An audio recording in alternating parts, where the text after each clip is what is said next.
Assalamualaikum warahmatullahi wabarakatuh. Teman-temanku semua, dimanapun kalian berada saat ini, mudah-mudahan Allah selalu memberikan kalian kesehatan, memberikan kalian ketabahan dalam menjalankan hidup kalian sehari-hari dalam musim penyakitan ini.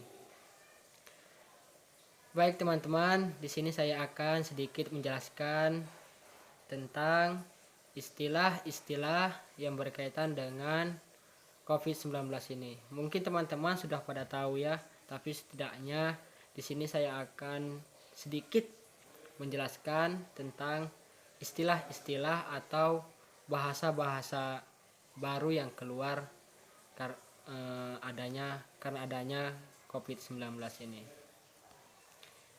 Yang pertama ialah ODP. ODP itu orang dalam pemantauan. Biasanya orang dalam pemantauan itu dia itu memiliki gejala batuk, demam, sakit tenggorokan, akan tetapi dia itu sama sekali belum pernah ketemu dengan orang yang sudah positif corona. Nah, nanti orang tersebut juga tidak dirawat inap di rumah sakit. Akan tetapi dia itu akan diminta untuk mengisolasi secara mandiri. Nanti saya jelaskan isolasi itu selama 14 hari. Dan jikalau dalam 14 hari itu dia belum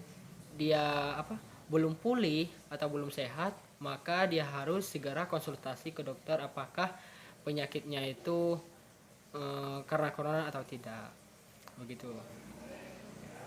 Yang kedua adalah PDP. PDP adalah pasien dalam pengawasan. Orang yang dinyatakan PDP itu akan menjalankan proses observasi melalui proses cek laboratorium yang hasil pengecekan tadi akan dilaporkan kepada Badan Penelitian dan Pengembangan Kesehatan. Terus apa kriterianya? Kriterianya di sini tuh ya demam, batuk, sesak napas, sakit tenggorokan. Itu yang sudah terkena virus corona itu sendiri. Yang ketiga adalah suspek. Suspek itu ialah orang atau pasien yang menunjukkan gejala infeksi corona. Karena kenapa? Karena si orang itu pernah melakukan perjalanan ke daerah yang menjadi lokasi penyebaran corona.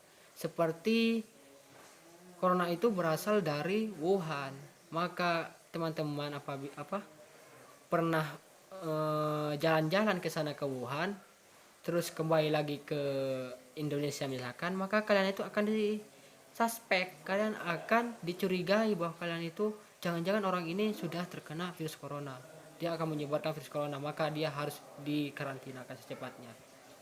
Nanti saya juga jelaskan apa itu karantina sedikit yang teman-teman. Nah, yang keempat positif. Positif sudah nggak asing lagi di telinga kita. Positif itu kan berarti dia tuh bahwa orang itu sudah terkena virus corona.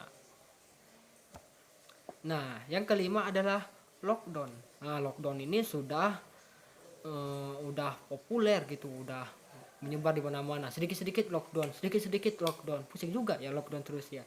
Nah, lockdown itu artinya teman-teman adalah situasi yang melarang Anda, yang melarang warga untuk masuk ke suatu tempat karena kondisi saat itu sedang darurat.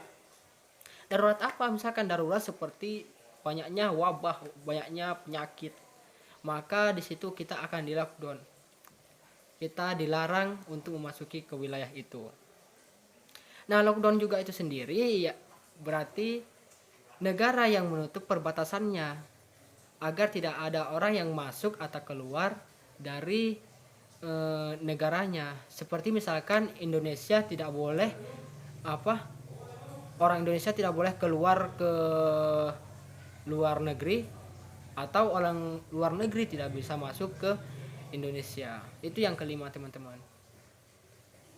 Nah, yang keenam itu adalah social distancing.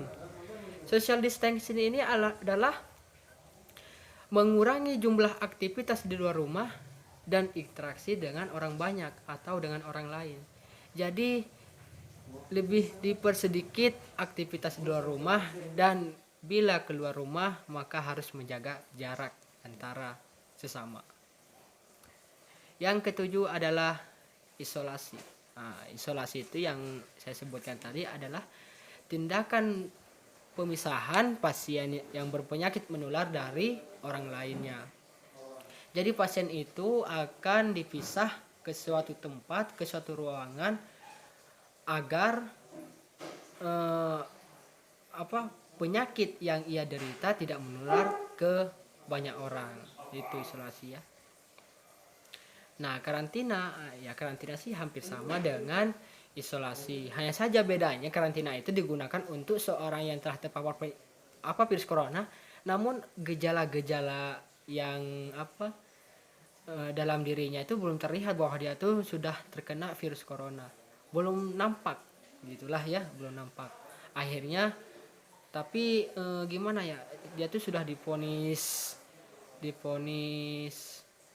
terkena virus corona misalkan, maka dia itu harus dikarantinakan di suatu tempat juga. Beda dengan isolasi. Kalau isolasi kan penyakitnya sudah nampak, terus hasil dari dokter juga misalkan bahwa dia itu sudah positif, maka dia itu harus diisolasi.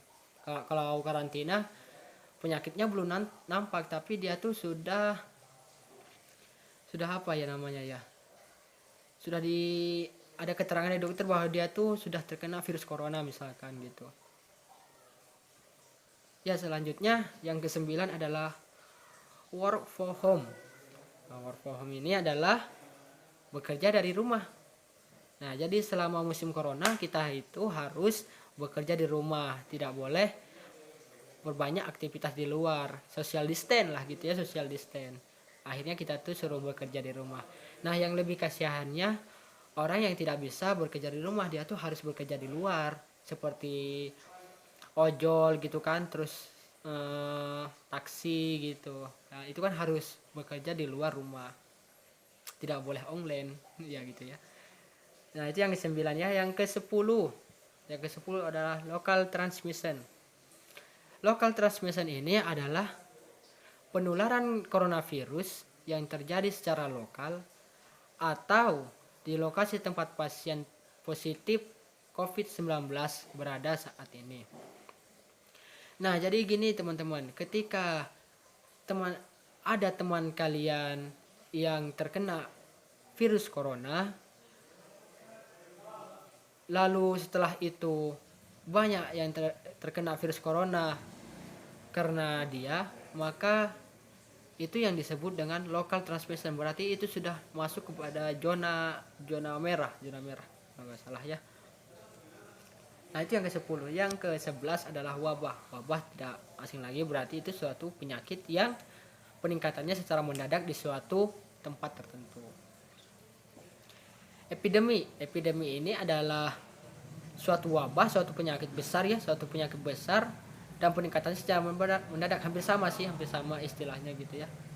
Tergantung bagaimana kita memakainya.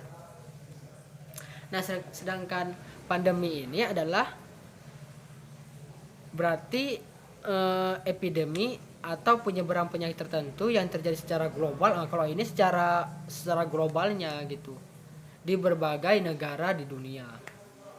Seperti corona ini disebut juga pandemi COVID-19 karena dia itu sudah menyebar ke 209 negara. Bayangkan teman-teman. Nah, sekarang yang ke-14 yaitu antiseptik. Antiseptik itu bisa Anda lihat di gambar yang saya sudah paparkan. Itu merupakan zat yang dapat menghentikan atau memperlambat pertumbuhan mikroorganisme. Nah, penggunaan antiseptik ini aman pada jaringan hidup seperti pada permukaan kulit atau membran mukosa ya, maaf ya. Tidak jarang antiseptik juga digunakan untuk membunuh mikroorganisme di dalam tubuh manusia. Jadi ini fungsinya untuk memperlambat pertumbuhan atau menghentikan mikroorganisme itu tersebut. Ya, seperti sabun yang kita pakai biasanya gitu ya.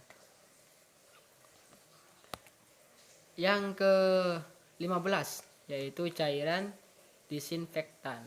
Cairan Cairan disinfektan itu adalah zat kimia yang digunakan untuk membersihkan dan membunuh kuman-kuman pada benda yang tak hidup. COVID-19 itu dinamakan kuman juga karena dia itu menempel dan dapat membunuh seseorang. Maka dia itu harus dikasih kalau kita sekarang disemprot gitu ya. Nah, disemprot menggunakan zat kimia itu, disinfektan itu gitu loh. Ya seperti Anda lihatlah fleksibelnya, Anda lihat aja di gambar tersebut. Ya, mungkin cukup itu dari saya kawan-kawan semuanya, mudah-mudahan bermanfaat. Saya juga manusia, banyak salah. Mohon saran dan kritiknya. Bila Anda mau mengkritik atau mengkomen, silahkan komen aja di bawah ya, komen aja di bawah. Ya, mungkin cukup dari saya. Assalamualaikum warahmatullahi wabarakatuh.